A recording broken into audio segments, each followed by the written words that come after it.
Well, Sam, he's a photographer. He's sort of like kind of kind of an observer in this group of characters and ensemble. He's sort of a lens through which we can sort of look at the relationships between some of the other characters and sort of read a little bit more into what is going on with them. He's sort of equally, I think, friends with each different part of these. Like within this group of friends, there's many different sort of mini groups and mini stories, and I sort of get to travel between them a little bit. And he crosses barriers. Yeah, I think so. So tell us what it's like to work with your brother. During production, at least, we were very much, in our own different worlds in a way, but working collaboratively nonetheless. Yeah. But there was no sort of special relationship in that respect at all. For good or for bad. For good or for bad. I mean, we know each other extremely well, obviously, and I sort of always, I think, know what he wants me to do, and when he's directing me, I think that we have a very good vocabulary for talking to each other in that respect. So that's very easy. It's very comfortable working in that way.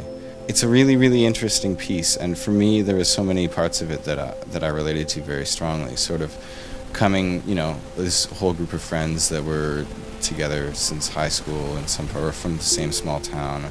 Coming to another city and maintaining a friendships that change and evolve over years, and you don't really realize it until it starts to weigh on you in certain ways. And also, being at a point in my life, in my mid-20s, where I'm, you start thinking about things that really matter to you, and what it's like to really believe in something, or a lot of the themes of the film and the symbolism of the film that I felt struck me particularly at the point in my life that it was and am in. So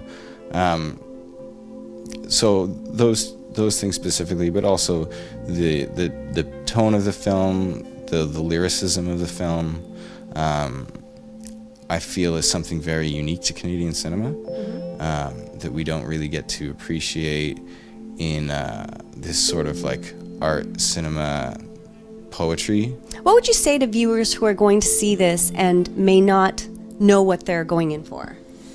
Well, I would tell them just to allow themselves to experience the film with as few preconceived notions as possible about whether it's an ensemble piece or an art piece or a narrative piece or a revenge piece or a love story, but just to try to allow themselves to float between all of the different stages and feelings that the film has on its own.